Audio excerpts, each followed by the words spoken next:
Ah, tá. Esperará.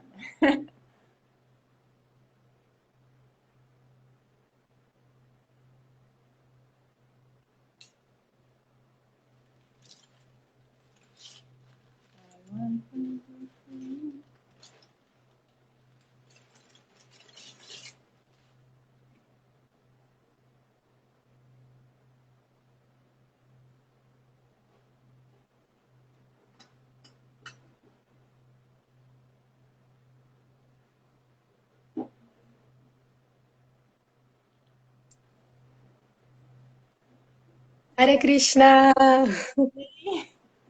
boa noite. Noite. Tá me escutando direitinho? Eu tô, e você? Tudo certo. Hare Krishna, gente, boa noite. Estamos aqui na página Luz do Bhagavata para mais uma live. E hoje a gente vai ter a Kalachandi Devidasi falando sobre as orações da Rainha Kunti. Esse é o capítulo 8 do canto 1 do Bhagavatam. E normalmente a gente tem feito lives aqui na página com temáticas que estão relacionadas ao que o pessoal está estudando no grupo de estudos, tanto da manhã quanto da noite. Aí o pessoal já aproveita e já dá mais uma aprofundada. Amanhã, no grupo da noite, a gente vai entrar nos versos, de fato, das orações da Rainha Kunti, e a Kalachandi vai dar um mergulho, uma introdução aqui para a gente entender melhor sobre isso. Obrigada por aceitar o convite. Muito Eu que obrigada mesmo. agradeço muito o Então, convite. E também, fazer a propagandinha aqui do grupo, né, de tudo, que o grupo é maravilhoso. Também muito obrigada por me aceitarem no grupo também, porque eu sou apaixonada por esse grupo. Todo mundo a gente tem. que agradece a sua presença lá. Até quando aquela Tiandi entrou no grupo, eu, Brahmar, Shanandarasa, o Vijaya, todo mundo vibrou assim, tipo, ah, vai ajudar um monte, vai ser mó legal, vai contribuir um monte.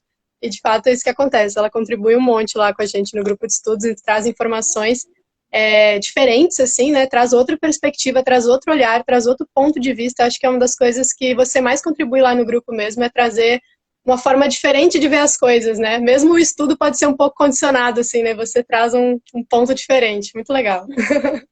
Então, Obrigada, obrigada. vou Obrigada. apresentar um pouquinho a Latiande aqui. Ela está na ISKCON desde 1998, é discípula de Hridayananda Maharaj, e ela foi iniciada em 2001. Ela também é formada em História e pós-graduada em Educação Especial. E ela é integrante do Ministério Vaishnavi Brasil, é integrante desde a fundação, né, Kalachand? É isso? É.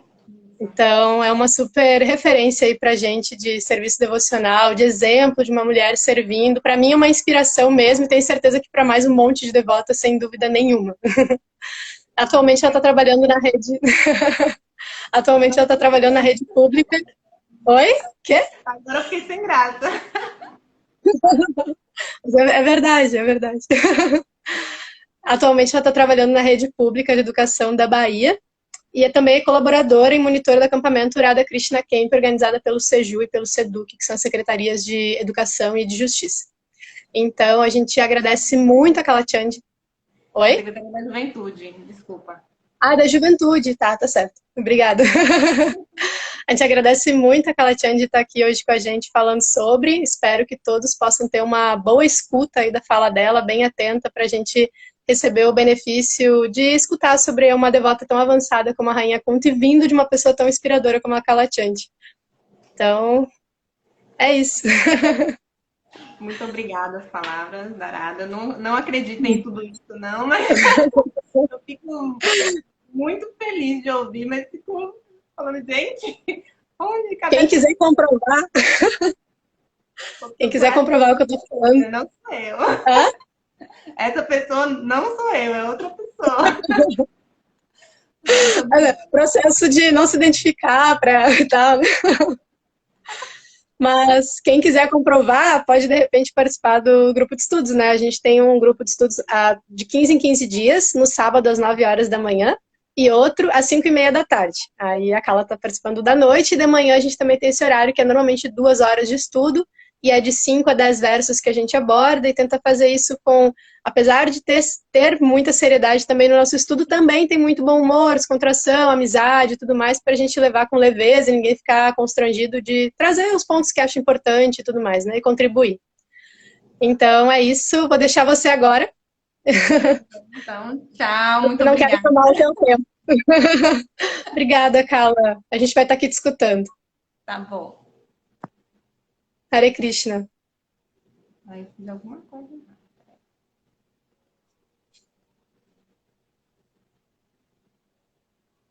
Eu não tô conseguindo tirar você.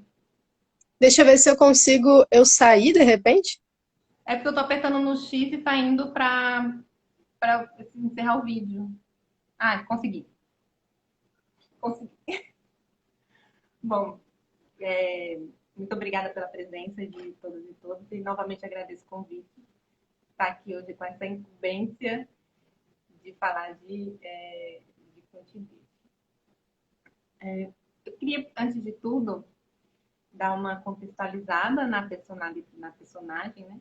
Porque, na verdade, assim, embora o tema seja as orações da Rainha Kunti, que é o tema que a gente vai falar nesse sábado, no grupo de estudos, no grupo de estudo da tarde, é importante a gente entender quem é essa pessoa, né? A personalidade dela e o que levou a ela a fazer essas orações. Então, vocês podem ver, tem um vídeo introdutório sobre quem é a Rainha Kunti, que foi postado hoje de manhã aí na página, pelo Rafael, um vídeo muito bom. E vou falar mais algumas coisinhas aqui, e depois a gente, na verdade, as orações mesmo vão ser o up da coisa.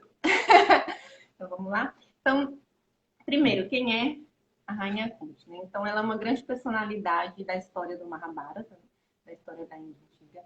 Ela é irmã de Vasudeva e, portanto, ela é tia de Krishna. Mãe também dos Pandavas. E é uma mulher muito inteligente, muito devota, muito nobre, muito honrada. Né? E ao longo das orações da Rainha Kunti, a gente vai perceber que, embora ela seja tia de Krishna, ela entende muito bem o papel de Krishna ali e ela reverencia, né, e adora a Krishna como a suprema personalidade de Deus, mas a gente vai ver isso no final. Bom, Kunti, ela se casa com Pandu, que era o rei de Hastinapur na época, e Pandu, por uma sequência de coisas, ele não podia ter filhos, e aí, por conta disso, ele se retira para a floresta, se exila, e aí essas duas esposas, Kunti e Madre, vão junto com ele.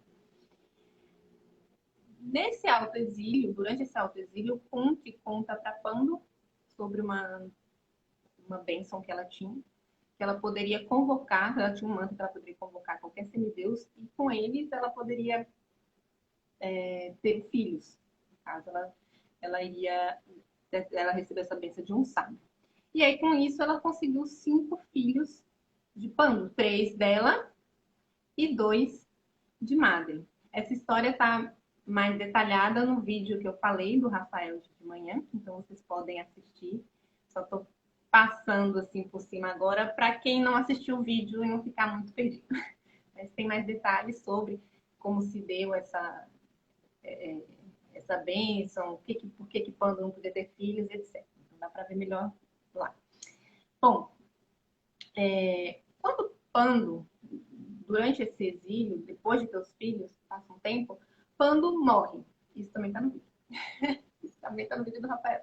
Pando morre e aí Madre entra com ele na pira funerária, que era uma prática muito comum na época e hoje ainda tem algumas pessoas que seguem isso, mas não é mais, digamos que,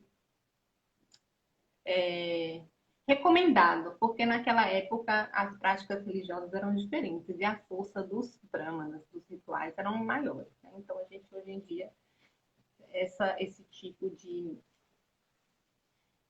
rito, ele não é mais recomendado.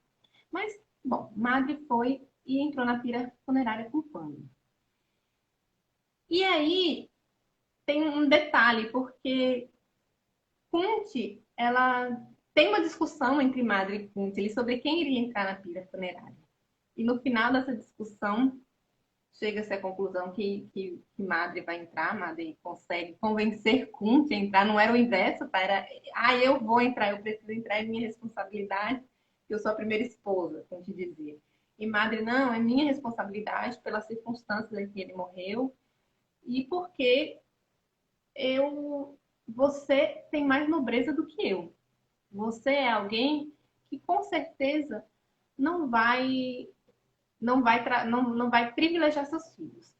E aí a gente tem nessa história dois pontos importantes que já mostram que Kunti não é uma pessoa comum. O primeiro ponto é ela ter recebido uma bênção de convocar qualquer semideus para ter um filho com ele. Então, você imagina uma pessoa que tem esse poder. Qualquer semideus ela poderia convocar. Ela teve com 3 ali no caso, né? Com 4, na verdade, mas é uma outra história. Mas ela poderia ter com muitos outros. Ela tinha esse poder. Então, ela ganhou essa bênção, já mostra que ela é uma pessoa especial. E o outro ponto é essa discussão que ela tem com Madre. Porque Madre, ela sabia que, que ela não conseguiria, talvez, entender os filhos de Kunti e os filhos dela como sendo, como sendo iguais. E ela entendia que Kunti tinha essa nobreza. E ela disse isso, só você vai ser capaz de tratar os 5 meninos sem favorecimento aos seus filhos. Eu sei que eu não sou capaz disso. E aí é nesse momento que Kunti aceita que Madre vá e entre na pira funerária e não ela. Então aí Kunti se vê viúva, com 5 filhos para criar. Né? Tem todo o ritual fúnebre de Pando, que embora ele estivesse no alto exílio, ele era o rei, de fato, Hastinapura, então tem toda uma cerimônia real. E depois da morte de Pando, os meninos vão viver no palácio, onde eles convivem com seus primos, os filhos do irmão de Pando, de Taras. Bom, eles vão ser educados como príncipes, vão receber todo o conhecimento, tanto religioso quanto militar, mas eles também causam muita inveja a seus primos, principalmente ao mais velho, que é Duryodhana. Ele vai causar muita inveja. E essa inveja, ela começa justamente pela grandeza dele. Né? Por exemplo, Bhima foi muito perseguido por Duryodhana desde a infância, porque Bhima era o mais forte. Então, até na brincadeira, ele ia brincar, ele era uma prova de resistência, ele sempre ganhava. Era uma prova de força, ele sempre ganhava. E ele ia brincar e às vezes se machucava, né? Acabava doendo nos outros. E nele, quando eles iam revidar, nele não acontecia nada. Então, Duryodhana começa a criar um ódio de Bhima e começa, desde pequeno, tentar meios de acabar com Bhima. E só piora a situação. E aos poucos, esse ódio vai sempre crescendo, crescendo, crescendo, até a idade adulta. Até o ponto dele voltar o ódio para Kunti também, porque ele vai tentar manipular para fazer um assassinato por incêndio. Vai tentar incendiar um palácio, construir um palácio para os 5 pândadas e a mãe deles viverem após o treinamento deles no militarismo, né? Treinamento militar pelo qual eles passaram. Mas esse palácio ele foi criado, ele foi feito com, com materiais inflamáveis. Isso foi feito de propósito, uma manipulação de Duryodhana com o tio dele, que era já uma trama para tentar matar os Pandavas e a mãe dele. Por conta todo o processo, o tio deles, Vidura, avisa o Pandava mais velho, que é o Yudhishthira, e eles conseguem se organizar, né, para poder fugir e se esconder, escapar desse assassinato, dessa tentativa de assassinato. E aí tem uma historinha nesse... Eu estava contando todo esse meio tempo aí, essa história do Palácio do Incêndio, porque eu queria contar um passatempo que acontece após esse episódio, após eles escaparem do incêndio, que é um passatempo que eu acho que ele traduz um pouco a natureza de Kunti. E era isso que eu queria trazer aqui, a importância dela. Quando eles conseguem escapar do incêndio, eles vão até a cidade de Ekachakra e ficam lá por um tempo, são aconselhados a ficar lá por um tempo até a poeira baixar, antes de voltar para Hastinapur. E lá em Ekachakra, eles vão fantasiados de brahmanes, para que ninguém desconfie quem são eles, né? Desconfie quem são eles. E eles ficam hospedados na casa de uma família de brahmanes. Lá, eles vivem de mendicância, vão nas ruas pedir alimento, né, pedir qualquer coisa. E quando chegava, era dividido. Metade para Bhima, né, o irmão do meio, e a outra metade para os 4 irmãos mais Kunti. Então, era desse jeito que era dividido. E um dia, eles estavam saindo para a mendicância, e no final da filinha, digamos assim, os 4 foram na frente, e pro final ficou Kunti e Bhima, indo mais pro fim. E eles conseguiram ouvir um lamento dos brahmanes que hospedaram eles na casa. Eles estavam chorando, gritando, se lamentando muito. E Kunti percebeu que tinha alguma coisa errada acontecendo com eles. E aquela família foi tão acolhedora com eles que ela ficou querendo saber o que aconteceu. E pediu para Bhima para esperar junto com ela. Aí eles foram, ficaram lá e ouviram toda uma lamentação por conta da situação que existia na cidade. A cidade havia sido tomada por um demônio Rakshasa que comia pessoas. E ele chegou invadindo, fazia aquela bagunça, devorava todo mundo, destruía tudo. O líder, o governante da cidade fugiu porque não conseguia lidar com a situação. E aí os cidadãos tentaram entrar num acordo para não ficar aquela coisa tão horrível que estava acontecendo. E o acordo com o demônio foi: nós vamos te dar a cada... Eu não me lembro exatamente de quanto em quanto tempo, se era uma vez por semana, se era uma vez por mês, não me lembro de quanto em quanto tempo, mas nós vamos te dar uma carroça cheia de comida, com 2 bois puxando a carroça e uma pessoa guiando a carroça. E aí você pode comer tudo que está ali. Você pode comer tudo isso que está ali. Mas você não invade a nossa cidade, não faz todo esse horror. A gente vai organizar as pessoas que vão. E o demônio aceitou. E na cidade, eles resolveram que cada pessoa, cada família ia ceder uma pessoa para ir. Então, hoje era a família X, amanhã Y. E assim, não ficava assim muitas pessoas de uma mesma família morrendo ao mesmo tempo. Então, era uma maneira de tentar diminuir a dor das famílias, era tirar um de cada um. E aí, o que aconteceu é que naquele dia tinha chegado a vez daquela família. Aquela família de brahmanas ia ter que entregar um ente da sua família para a oferenda ao demônio. Então, essa era a lamentação. E aí, quando Kunti e Bhima chegaram, eles estavam justamente chorando por conta disso. O pai dizia que como é que ele ia poder mandar os filhos dele, não tinha condição, os filhos eram um presente de Deus, ele não poderia devolver, dar para um demônio um presente de Deus. A esposa, em contrapartida, fala, não, eu não tenho condições de ficar aqui sozinha com eles, então eu vou, porque é muito mais fácil para você criar eles, porque você é o homem da casa, né? Porque naquela sociedade, naquela época, a mulher ela não tinha possibilidades assim de viver sozinha de uma forma tranquila, né? Então era muito difícil. Então vai ser muito difícil para mim ser viúva e com 2 crianças. Então eu vou e você fica cuidando deles. Aí o marido, não, como é que eu vou deixar minha esposa aí? Eu tenho que te proteger, eu sou sua esposa, você é minha esposa, minha obrigação é te proteger. Se você se for, eu também me vou.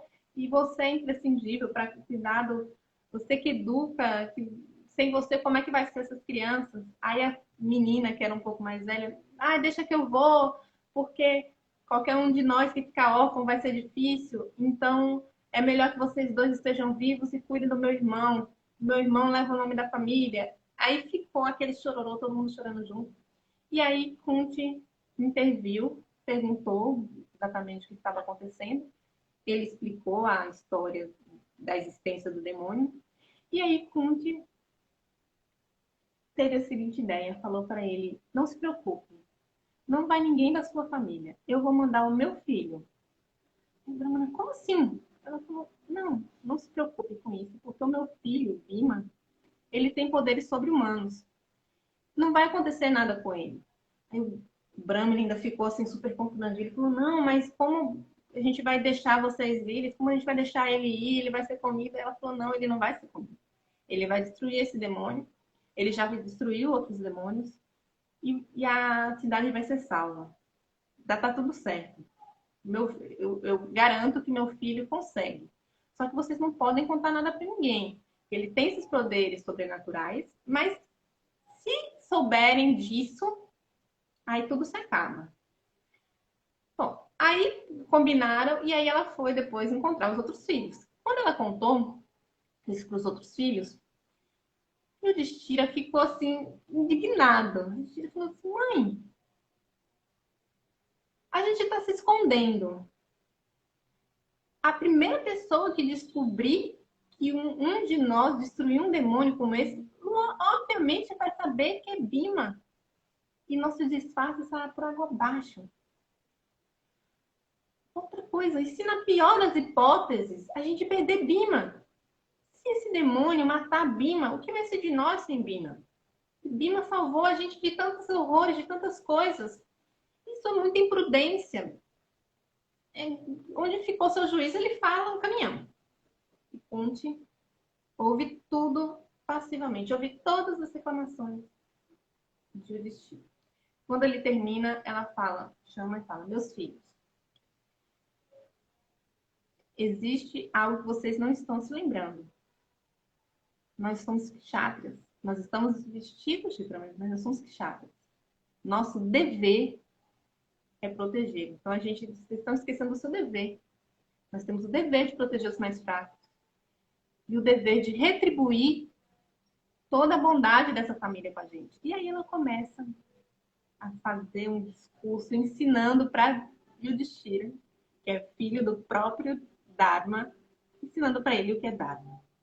Ensinando para ele a importância de cumprir seus deveres, ensinando para ele e para os seus irmãos por que eles não poderiam ser passivos diante de tudo aquilo. E por fim ela fala, além de tudo isso, além de ser o dever, que a gente tem que cumprir esse dever, eu confio em Bhima. Ainda que ele morresse protegendo alguém, é um dever de um kshatriya. Um kshatriya tem que morrendo protegendo alguém, ele está cumprindo o seu dever. Mas, ainda assim, eu confio em Bhima. Eu sei que Bhima não vai morrer. Vocês não sabem o poder de Bhima. Eu tenho certeza que Bhima vai destruir esse Rakshasa e vai proteger toda essa cidade. E aí o Yudhishthira baixou a cabeça e reverenciou a mãe dele e disse que você está certa. Então, essa história eu trouxe porque eu queria trazer um pouco do caráter de Kunti. Ela é uma pessoa justa e muito ligada ao Dharma, à religião, ao que é correto. Ela tem uma atitude muito reta, muito honrosa. Então, ela ouve, ao mesmo tempo que ela ouve todo mundo, ela ouviu tudo que o Brahmana tinha para falar.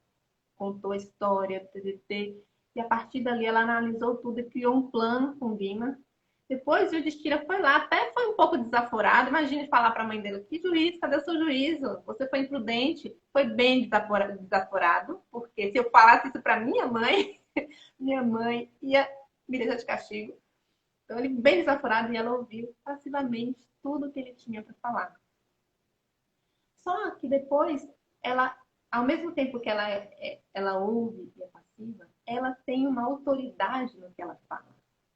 Quando ela fala, todos param, reverenciam e obedecem. Mas por quê? Porque ela fala com eloquência, ela fala com inteligência, ela não fala coisas irrelevantes, ela não fala coisas tiradas do nada. Ela fala coisas que são reais, que são verdadeiras, que têm um ensinamento. Então ela não é autoritária porque ela manda e você obedece. Ela é uma autoridade, porque quando ela fala com verdade. E ela convence pela verdade que ela tem.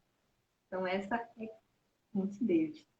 Eu acho que essa história traduz bem a natureza dela. Voltando ao Srimad Bhagavatam. Essa parte das orações da Rainha Kunti, ela acontece no contexto do final da Batalha de Kurukshetra. Então, já tinha acontecido toda a batalha, os Pandavas tinham ganhado. Naquele momento, Krishna tinha acabado de salvar o neto dela, que ainda estava no ventre da mãe. Né? Ele ia ser morto por uma arma de Ashwatthama, que é o filho de Dronacharya. E aí ele consegue salvar, ele entra no ventre da mãe e salva a criança. E aí, neto dela não, bisneto, é neto de Arjuna. Eu já estou diminuindo a idade dela. E aí, nesse contexto, tinha acabado de fazer isso. Krishna tinha acabado de salvar a criança, ainda no ventre da mãe. E aí ele resolve, ele fala que vai embora, se despede das pessoas, que ele vai deixar a cidade, ele vai se despedir de todo mundo. E é nesse momento que a rainha Kunti, ela vai aos pés dele, vai orar para ele, vai falar essas orações que são muito bonitas. São, na verdade, dos versos 18 ao 20. Né? Ao 20 não, desculpa, 18 aos 43, são 25 versos só do capítulo 8 do canto 1. E são versos tão profundos, tão bonitos, tão completos, que Prabhupada fez um livro, criou um livro à parte, que é o livro As Orações da Rainha Kunti, que são esses versos com comentários mais detalhados. Então é muito interessante para a gente observar como em simples 25 versos ela conseguiu traduzir tanta informação, tanta filosofia, tanta grandeza. Então, os versos em si. Agora vamos falar dos versos em si. Estou aqui meio correndo contra o tempo, para não ficar muito longo. Dos versos 18 ao 20, a Rainha Kunti ela vai explicar por que ela oferece as reverências a Krishna. Ela começa oferecendo reverências.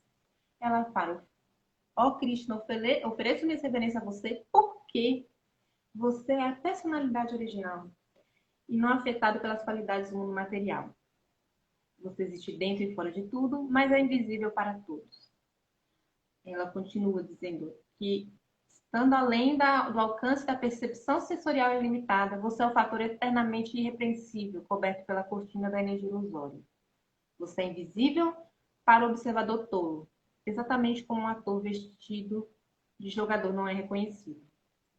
Como você desce para propagar a ciência transcendental do serviço devocional aos corações dos transcendentalistas avançados e especuladores mentais, que são purificados por serem capazes de discriminar entre matéria e espírito, como então nós, mulheres, podemos compreendê-lo perfeitamente? Então aqui ela explica por que ela está reverenciando, porque afinal ela é tia de Krishna. Então o normal seria que o sobrinho reverenciasse a tia, e não o contrário. Mas ela explica, ela fala, eu te reverencio porque você é a personalidade original. Você não é o meu sobrinho, você não é uma pessoa comum, um bebê comum que nasceu, uma alma condicionada que nasceu nesse mundo material como meu sobrinho. Não, você é a personalidade original, não nascido, que veio nesse mundo, assim, deu a dádiva de vir, de assumir a forma de meu sobrinho. Mas você é a personalidade original. Por isso que eu, embora esteja nas relações sociais como sua tia, eu que te devo reverência. Então ela se coloca nessa situação. E aí ela comenta, né? Essa parte é importante frisar, Ela comenta aqui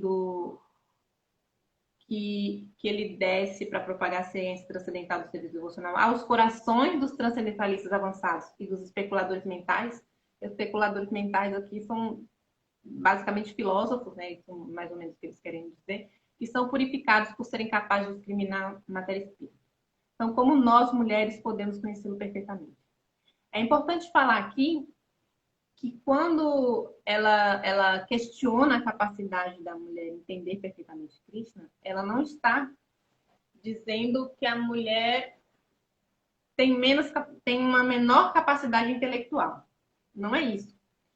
É o menor contato com o conhecimento teórico.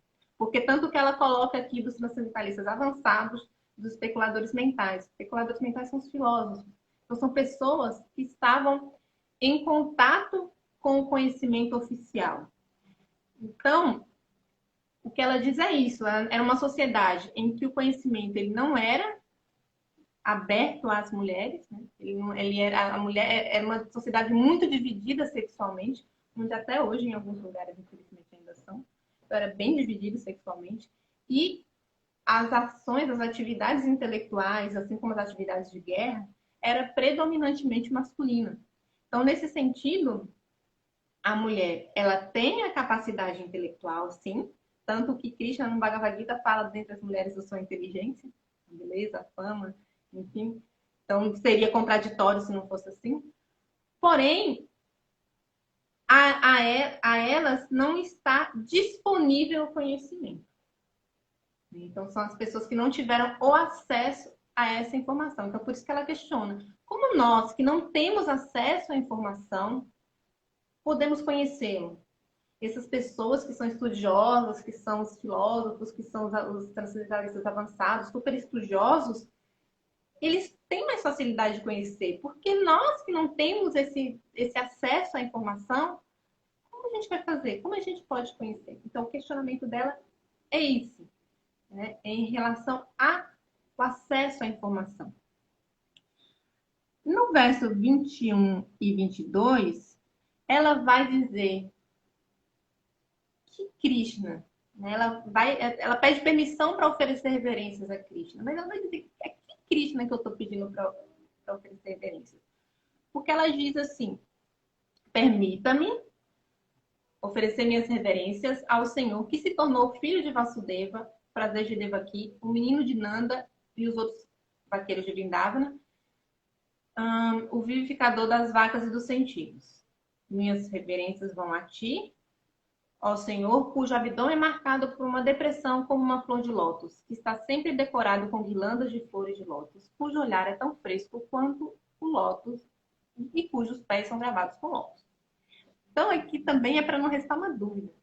Quem é esse Krishna que ela está falando? Você está oferecendo reverência para quem? Ai, para o filho de Vasudeva. Ai, mas Vasudeva... Que Vasudeva? É o Vasudeva casado com Devaki, filho de Vasudeva e Devaki. Mas será que só tem um casal Vasudeva e Devaki? Não, mas é o mesmo que é filho de Vasudeva e Devaki, que também é o filho de Nanda, foi criado por Nanda e, né, tem todo o passatempo com os vaqueirinhos de Vrindavana. E também aquele que é marcado com flor de lótus, que tem as marcas. Então ela começa a definir quem é esse Krishna que ela está oferecendo reverência. E não resta dúvidas. Aí tem dois pontos, tanto o que não vai restar dúvida para a pessoa saber de quem é que ela está falando. Ah, ela está falando daquele Krishna lá, então tá bom, que nasceu, que teve toda a história do Vasudeva e Devaki, que Kansa queria matar. Ah, tá, já sei quem é. Beleza. Tanto isso, quanto em relação à melhor forma para se prestar reverências. Porque essa é a forma original de Krishna, é a forma com a qual os seus devotos mais íntimos, né, a tia dele, a mãe dele, os amiguinhos dele, são a forma que as pessoas mais íntimas meditam, a forma que as pessoas mais íntimas, mais próximas são apegadas. Então, ela detalha com tanto cuidado para que não reste dúvidas de quem é esse Krishna. que eu vou prestar reverências. Dos versos 23 até o 25, até o 24, na verdade, 23 e 24, ela reconhece Krishna como protetor. Então, ela diz que Krishna, Shikesha, mestre dos sentidos, libertou a mãe, Devaki, que estava muito tempo presa e angustiada pelo invejoso rei Kamsa, e eu, Kunti, e meus filhos de uma série de perigos constantes. Vossa Senhoria nos protegeu de bolo envenenado, de um grande incêndio, dos canibais, da assembleia viciosa, dos sofrimentos durante o nosso exílio na floresta, da batalha, e agora nos salvou das armas de Alchatana. Então ela reconhece que que todos os sucessos que eles tiveram, que toda a proteção que eles tiveram foi graças a Krishna. Que eles conseguiram superar todas as suas dificuldades graças à ajuda e à proteção de Krishna. Então, ela consegue reconhecer isso. E aí, no verso 25, ela vai além, porque ela ora por mais calamidades. Ela fala, eu gostaria que todas essas calamidades acontecessem repetidas vezes, para que pudéssemos vê-lo repetidas vezes. Pois vê-lo significa que não veremos mais nascimentos e mortes. Então, isso é muito interessante, porque ela entende que ele está presente sempre para protegê-los. E que se é necessário existir uma calamidade para ele vir protegê-los, para eles poderem vê-lo, então ela quer que venha a calamidade. Porque agora que acabou a guerra, ele vai embora. Então, tipo, aí o mundo está em paz, a gente está sem problema, então Krishna vai embora. Opa, entre não ter problemas e entre ter Krishna comigo, eu prefiro ter Krishna. Que venham as calamidades, se isso significar eu poder ver Krishna mais vezes. Eu poder estar diante de Krishna. Então, esse é o pensamento dela. Ela não se importa com o sofrimento que ela vai ter nessa vida, desde que ela possa ver Krishna. E isso é interessante que aí ela fala, né? Que só ver Krishna que vai libertar do ciclo, né, de nascimentos e mortes. Então, na verdade, embora o sofrimento na vida atual fosse necessário para ela ver Krishna, ela, ela poderia se livrar do ciclo de nascimentos e mortes e ela não ia sofrer mais. Então, a ideia de a gente não sofrer no mundo material, ela é ilusória, porque são sofrimentos maiores ou menores, mais espaçados ou menos espaçados, mas eles existem. Então, a única forma, na verdade, de se livrar disso é se livrando do ciclo de nascimentos e mortes, é indo para o mundo espiritual. E aí ela quer ver Krishna. Krishna, quem vê Krishna consegue retornar ao mundo espiritual. É muito interessante essa parte, que é meio dura até, né? Que venham todas as calamidades. Porque se ela significa ver você, não importa, é isso que eu quero. Então, o importante para ela ali é ver Krishna. No verso 26 e 27, ela vai falar das dificuldades que as pessoas materialistas têm de encontrar com Krishna, de estar com Krishna. Ela diz aqui, sossega. Meu senhor, vossa senhoria pode ser facilmente abordado, mas apenas por aqueles que estão materialmente exaustos. Não quero mais saber de mundo material.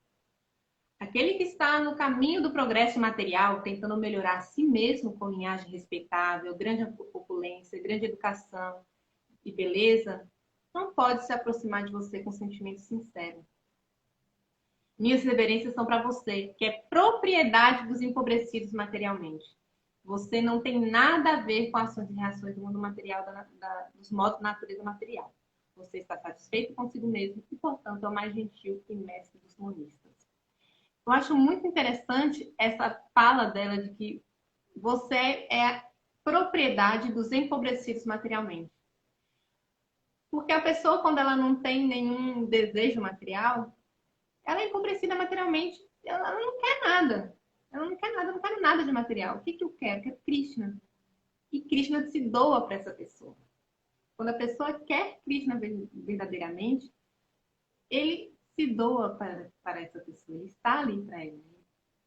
Ele traz esse presente. Então, por isso ela fala, você é a propriedade dos empobrecidos materialmente. Eu achei muito interessante observar essa analogia, ao mesmo tempo que ela fala lá da dificuldade que tem das pessoas apegadas materialmente a ver ele, aproximar ele, aproximar de Krishna com um sentimento sincero. Já as pessoas que não têm nem, não querem nada de material, não querem mais nada, não tem interesse material. Essa pessoa só quer Krishna, só quer o Krishna. Então, Krishna se dá. Você quer Krishna, então você tem Krishna. E aí você se torna proprietário. Bem interessante. Nos versos 28 e 29, ela vai falar do caráter supremo, onipresente, onipotente de Krishna, né? Ela fala que considero Vossa Senhoria como o tempo eterno, o controlador supremo, sem começo e fim, o onipresente. Ao distribuir sua misericórdia, você é igual a todos. As dissensões entre os seres vivos são devidas às relações sociais.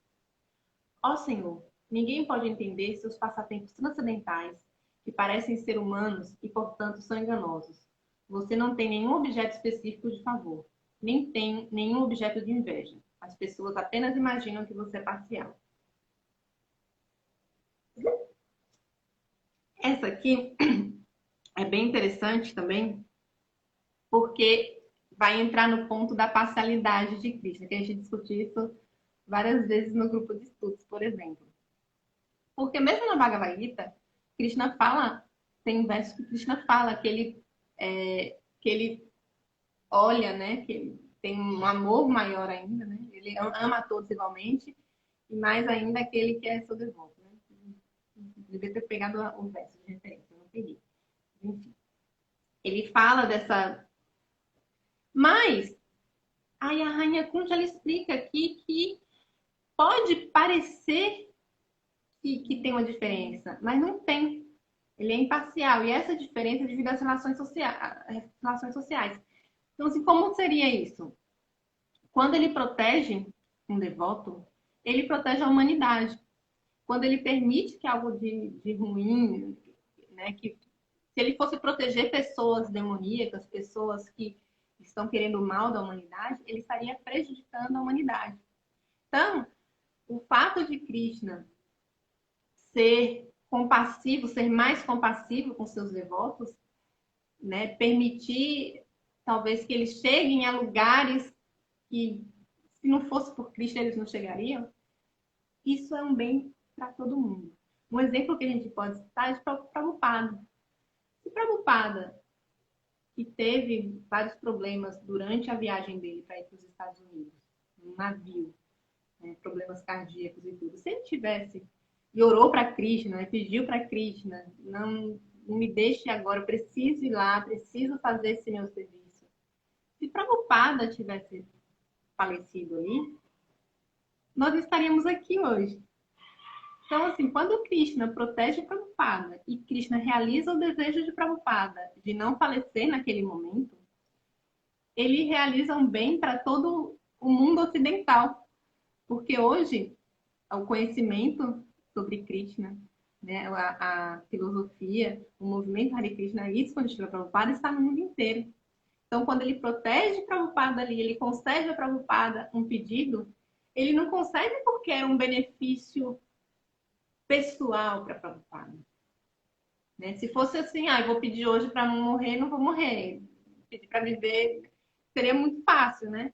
Todas as pessoas pedem. Quantas pessoas pedem isso? Mas ele vê que beneficiar, que aquele suposto benefício para a Prabhupada naquele momento, é um benefício para toda a humanidade. Então, nesse contexto, há uma aparente parcialidade, mas que na verdade é imparcial. Na verdade, ela está distribuída a todas as pessoas. E quando às vezes ele prejudica teoricamente, eu quero muito fazer uma determinada coisa e eu não consigo fazer aquela coisa. Talvez se eu conseguisse, seria prejudicial para alguém, para algumas pessoas. Então, não se permite aquilo acontecer. Então, esse jogo de parcialidade na verdade, uma mera um contexto das relações sociais.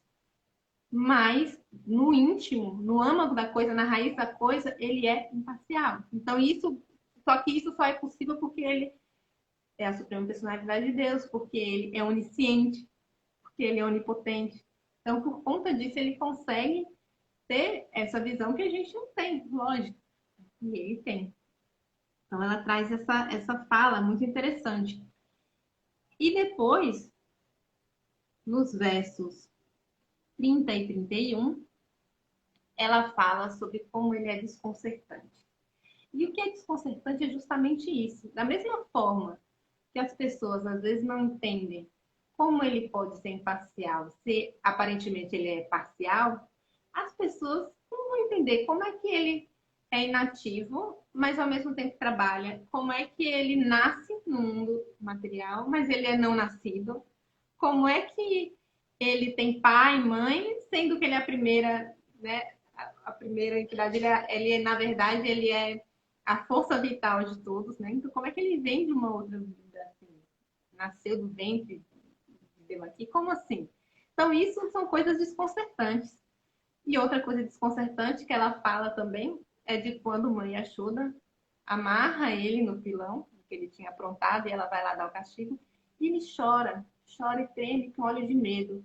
E ela fala, como você, que o próprio medo personificado teme, como você pode chorar de medo apenas porque mãe Yashoda foi te castigar? Isso é desconcertante. E aí ela fala tudo isso, né? Essas coisas que são difíceis para entender quando a pessoa não entende o humor da Suprema Personalidade de Deus. O humor de Krishna, que ele quer satisfazer os seus devotos.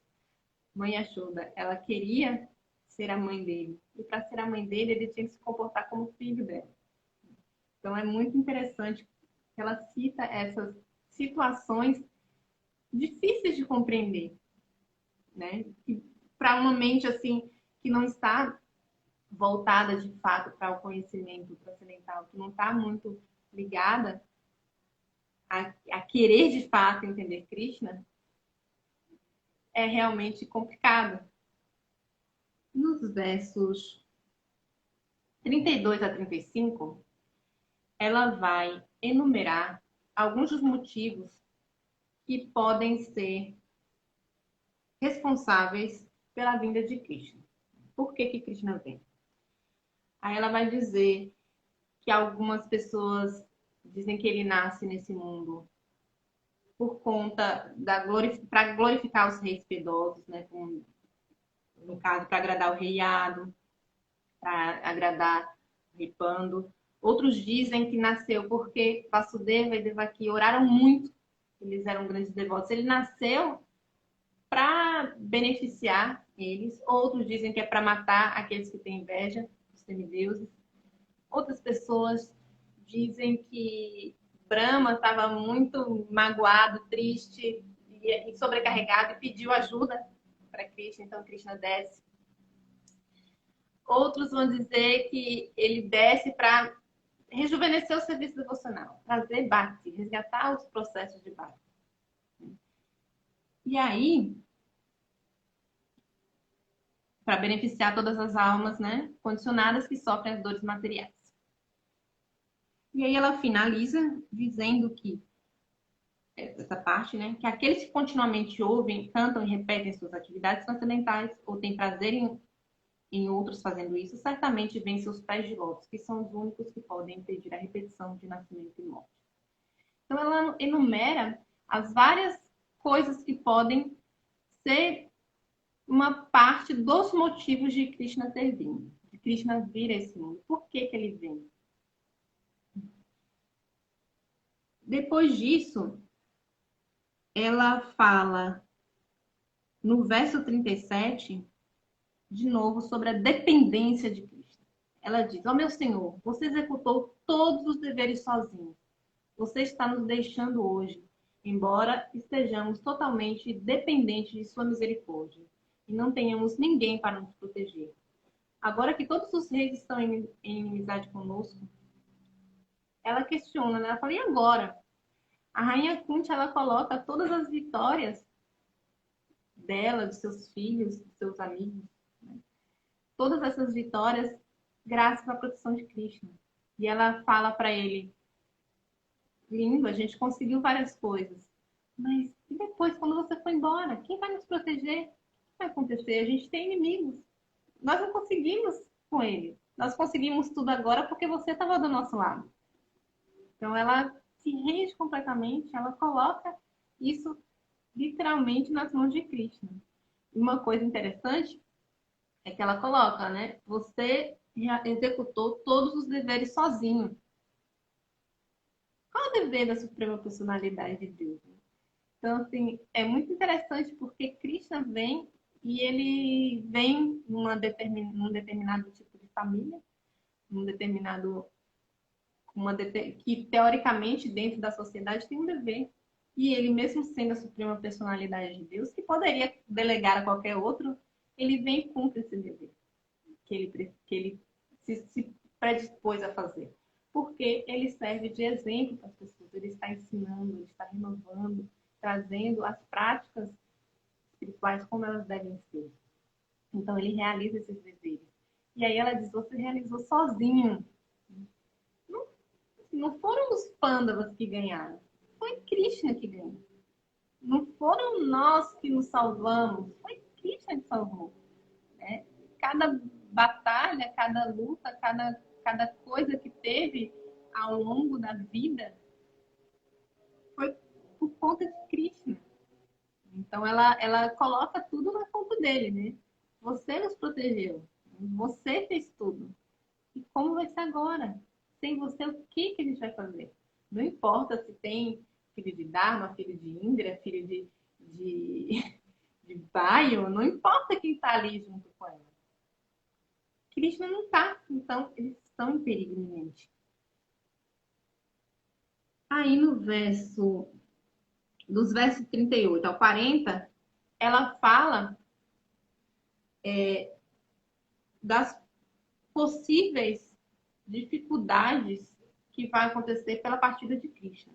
Então ela diz assim, como o nome, a fama de um determinado corpo terminam com o desaparecimento do ser vivo, da mesma forma, se você não olhar por nós, toda a nossa fama e atividade, junto com os pândavas e Yadus, acabarão de uma vez. Ó Gadadhara, nosso reino agora está sendo marcado pelas impressões de seus pés de lótus. E, portanto, parece belo. Mas quando você partir, não será mais assim. Todas as cidades e vilas estão florescendo em todos os aspectos, porque as ervas e os grãos estão em abundância, e as árvores estão cheias de frutas, e os rios estão fluindo. As colinas estão cheias de minerais, e os oceanos estão cheios de riqueza. E tudo isso é devido ao seu olhar. Gente, eu me arrepio só de ler essa parte. Eu acho muito poético, muito bonito, como ela coloca, né? O que é a beleza? É o olhar de Krishna nas coisas, torna a coisa bela. O solo, ele, ele é fértil, ele é bonito, a cidade vai bem porque Krishna pisou nela, tem as marcas dos pés de lótus de Krishna. Então ela coloca todas essas coisas bonitas que estão passando, toda a riqueza, todas as coisas boas do reino, coloca nas contas de Krishna. A presença de Krishna é que faz tudo isso ficar tão bonito e tão perfeito. Ela já fala, quando você partir, tudo isso vai sumir. Quando você partir, não vai ter mais nada disso. Né? Eu acho muito lindo essa parte, assim.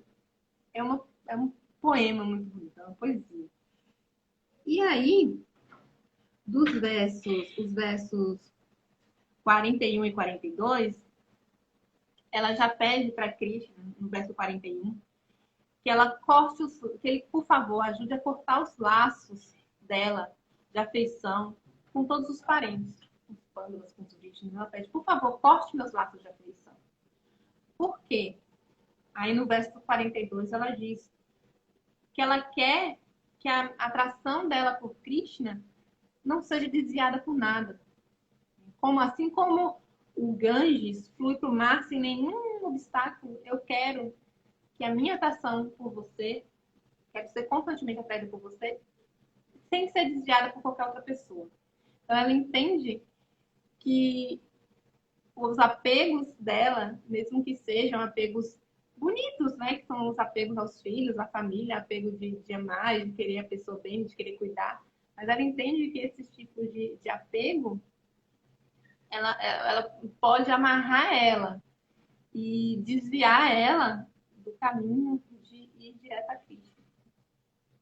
É bem bonita também essa parte. E no último verso da oração, quando ela finaliza, ela volta de novo a definir, a dizer quem é Krishna. Então ela fala, Krishna, ó amigo de Arjuna, ó chefe entre os descendentes de Vrishni, você é o destruidor daqueles partidos políticos que são elementos perturbadores nessa terra. Sua destreza nunca se deteriora. Você é o proprietário da morada transcendental e desce para aliviar as aflições das vacas, dos brahmanas e dos devotos.